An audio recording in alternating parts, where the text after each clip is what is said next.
कि निगाहे शौक के पहलू में समो लो मुझको, निगाहे शौक के पहलू में समो लो मुझको, हल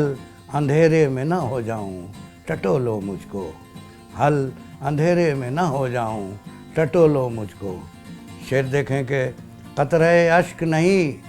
मैं हूँ वफ़ा का मोती,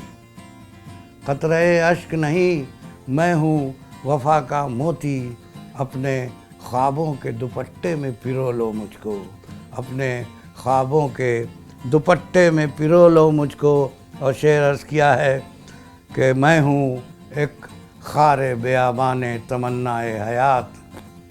मैं हूँ एक खारे बेआबाने तमन्नाए हयात, अपने एहसास की उंगली में चुभो लो मुझको, अपने एहसास की उंगली में चुभो लो मुझको। कि अपने दामन से तो धोते हो मेरे खून के दाग,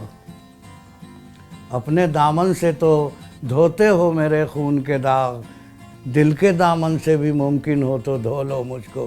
दिल के दामन से भी मुमकिन हो तो धो लो मुझको। और आखिरी शेर कि किसी गुमनाम पैगंबर का सहीफ़ा हूँ मैं, किसी गुमनाम पैगंबर का सहीफ़ा हूँ मैं, एक मुद्दत से यूं ही बंद हूँ खोलो मुझको,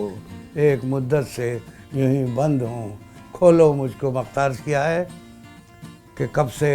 बैठा हूँ मैं तन्हाई के बन में कैसर, कब से बैठा हूँ मैं तन्हाई के बन में कैसर, हो सके तुमसे किसी रोज़ तो हो लो मुझको, हो सके तुमसे किसी रोज़ तो हो लो मुझको।